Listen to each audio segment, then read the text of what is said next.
Thank you so much. I'm really excited to be here. My name is Nanette Besson. I am a professor in Frankfurt, Germany, teaching PR Masters and Bachelors in English. So I would like to present to you the Incubating Iceberg, my crisis communication model. I worked on this during the last 4 to 5 years while teaching PR theories. So after a thorough literature review of sociological, psychological, and communicative NPR theories, which would be like Habermas, Luhmann, Laszlo, Václavic, Gertz, and Neidhardt. I also looked at Bernays, and of course the classic like Wernicke and Hunt, Laszlo, formula, whatever. So we did all those theories and always applied them to different PR cases. Also parallel, I started collecting a lot of crisis situations like case studies. I attended conferences, practitioners conferences, I had practitioners interviews. So I tried to find like what makes all the crises, like what is the common ground, which is like kind of the holy grail I learned now from Tim. So yeah, and I came down to the moment, to the point that it does make sense to really go down to the basics to human communication, like personal communication. So yes, I developed this model. I kind of like finished the first edition sort of in January 26, and I started then to discuss it with experts, like scientists. And this is the first time that I'm presenting it or saying anything about it in public. So I'm really excited, and I'm planning to publish it more after this conference. So what are the preconditions, the definitions? Organizational crisis is looked at from the definition point of a sudden threatening public situation that cannot be controlled by a company. It is always, the situation is looked at from the perspective of the company, so the company would always be actor A. I'm using neutral language, not like victims and not accusing anybody, not talking about responsibility, because I found that in a lot of crisis situations it's not really easy to like from the beginning on talk about, okay, whose fault was this? And then talking about communication, going back to the basics, it would be actor A and actor B. Actor B being the stakeholder group that company has to all of a sudden communicate with because something happened. The model does not recommend like how to act. It analyzes the whole process of communication. And then it's enabling you to find strengths and weaknesses, which I just did, for example, in a case study about the Lego propaganda videos. We just did that with my bachelor students to, at the end, find strengths like a SWOT analysis. And then from there on, we try to find suggestions how to deal with the situation. So let's dig in. I chose the big picture of an iceberg because it's got this underneath the water and up above the water. So underneath the water would be underneath the public sphere. So it's like kind of the individual or the not public communication. Above the water side, that's the public sphere, everything that is happening in public. The crisis trigger, that's the incident that is happening. It's like the plane crashes. So the Titanic goes into the iceberg. The plane crashes, which can be, of course, categorized as, yes, it's a kind of maybe a technical failure, but in this case, maybe it was even a suicide attempt from the pilot, or successful attempt. And we describe the trigger by describing the parties, like who's involved, which would be actually the crew, the pilots, the passengers. And the damage done, which can be categorized in different levels. Like the worst would be casualties, really lives lost, and then going down financial damage, reputational damage, or just publicity. So that's the trigger and how it is described. The trigger initiates a core communication cell, which now I'm talking about actor A and actor B. Actor A always being the company, the organization. So all of a sudden the trigger happens and the company needs to communicate, for example, with the families of the passengers that just lost their lives in the plane crash. So the company has to communicate. All of this is mostly happening, of course, not really in the public eye. So, but you can still describe the actors, and I used systemic theory for that, for example, to describe their value systems, their way, their structure, their organization, according to Luhmann. And I also want the actor A to be described and actor B, like all actors actually, to be described by their representative, which could be, for example, the CEO or the press manager. And of course, reputation, because we learned from Timothy Coombs that reputation really has an impact.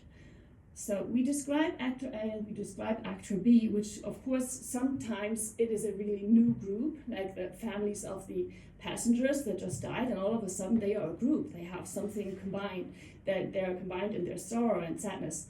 So they have something, they are coming into existence by communication, just like Luhmann says, and are setting up a new system. The core communication cell also is, of course, according to the communication process, like theories about that, designed and described by the messaging and media channels. Messaging being a three-step flow, according to Luhmann, also selection, processing, and if it gets understood, the message. And also media and channels, whether you communicate analog or digital. And I designed these differentiations because, especially in crisis situations, it's really a big difference if you have analog, like if the CEO is really standing there and shaking hands and saying, I'm really sorry, or if it's just an email or something. So that makes a difference. The relationship between actor A and actor B is being described by actually Habermas. So that's where and I always forget that word in English, where his validity claims about truth and authenticity and morality hit in. So you really describe, do they really communicate, like their communicative action, is there a chance to get together? Which of course then is described by all the differences that are there between those actors, because they have so different points of view, looking on the crisis. And the discourse, sometimes there's a lot of discourse, sometimes there might be not so much. I mean, that's kind of like the airline communicating with the actors, and are they like directly responding to them, or which kind of, and yes, of course, for example, the language would be in message processing, like how do you process the message? And then the third thing about relationship would be the actions. So that's actually where everything hits in, like what does the airline do? And they invited, for example, the families to fly to the plane crash area of Germanwings, the very famous airplane crash. So that's, some of that will be in public, will be knowledgeable, but some, of course, some actions will not be. So this is the core communication cell, and this is kind of the center that is happening underneath water mostly, which can be described, and which is, of course, a source of a lot of communication challenges and difficulties. So that's why this is important.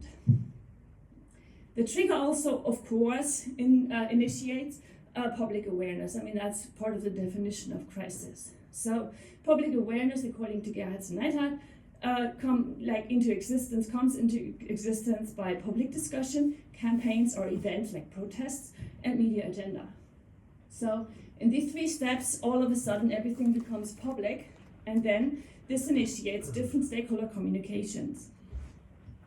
The stakeholder communications is something that is very individual. Like every crisis has different kinds of stakeholder communications.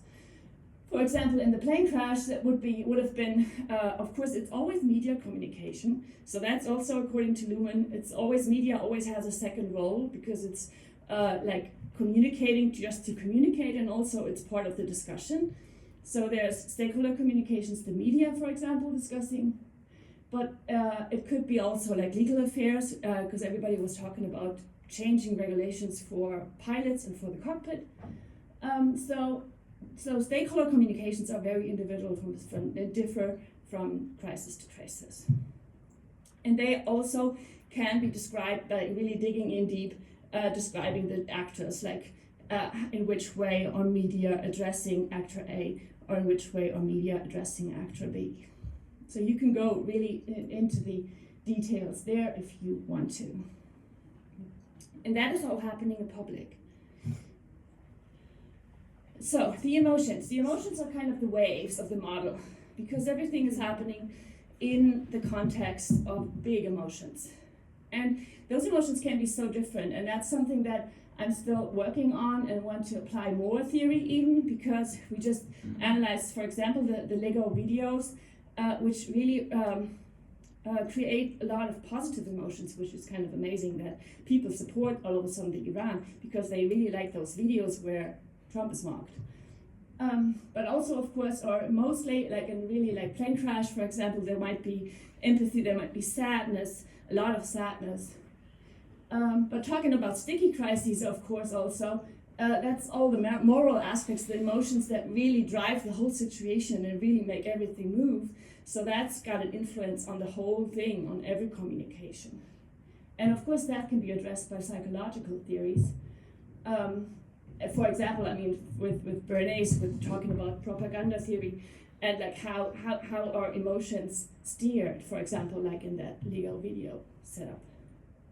So that's what's happening in the whole situation. And all of this is not happening in a room where there's nothing else going on. The environment also, of course, is a factor. Just like that Lego videos now, it's happening in the environment of the conflict that is going on. It's happening in the environment of Trump being so really not predictable.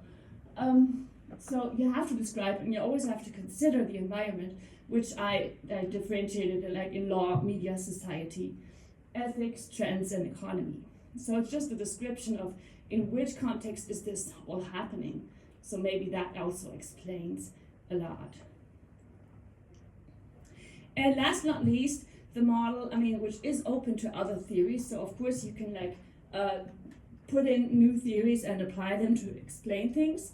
But also it is meant to be like processual, so that you really evaluate the whole situation of crisis at different points of time.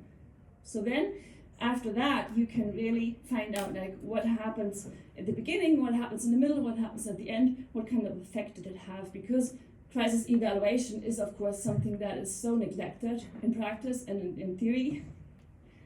And I know that because I'm coming from that field of peer measurement. So this is actually my whole model, which I worked on 5 years. It's got the integration of all those theories that I was teaching since 2018.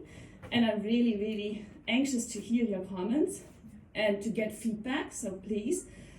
Just for short, some references, of course, there are lots more. Mainly it's just all basic theories. And I really thank you for your attention, and please connect and please let me know what you think, because I want to integrate that. Yeah, thanks Nanette for presenting this overview of your ideas. Thank you. And probably just, what's your first thought, the first feedback? It's a complex thing, yes. Obviously. Some ideas to help her develop that further. Questions? Where would you put external actors like foreign interference during a crisis? Well, in like as part of the stakeholder communications, you have the relationship. So like this core communication cell kind of in small is in every stakeholder communication. If you look at it, it's relationship. So yes, the actions are in there, in the relationship. It's the discourse and the actions. So of course, it's kind of like you have to look at it individually, but that's the case. I mean, crises are so different and so various, so that you really have to apply the model to different situations. So in that situation, if that is an important activist or influence, then it is definitely important to describe the stakeholder communication in detail, because it shapes also the situation. Thank you. Yeah. So thanks for insightful presentation. Just a brief question. Let me go back to old theories and to 2000s and rough division of the crisis types on Cobra crisis and Python crisis. I see this model to be very applicable on Cobra crisis, where we have tangible trigger. Corporate? Cobra. You know, so Cobra crisis is the crisis in which you have trigger that actually initiates a reputational threat. Whereas Python crisis is the crisis that is outcome of extended wrongdoing of the organization. and it goes slowly. Similarly to nowadays permacrisis. So my question for you is how the model could be modified to address permacrisis or Python crisis by old typology. It's easy because, I mean, the core communication cell is something that before it becomes public, I call it conflict. I mean, that's kind of the conflict. So even if you have, for example, a constant conflict going on between an airport company and their neighbors, they don't want more noises. So that conflict is not yet public, or maybe it's been there for a while and you have different points of time. So you can describe that conflict, like what did the neighbors do like 5 years ago and 2 years ago, and what did they do before that plane now crashed on the Frankfurt airport and all of a sudden they really come into public. So it's kind of the decision, how many points of time do you analyze before it goes public? Thank you. Okay.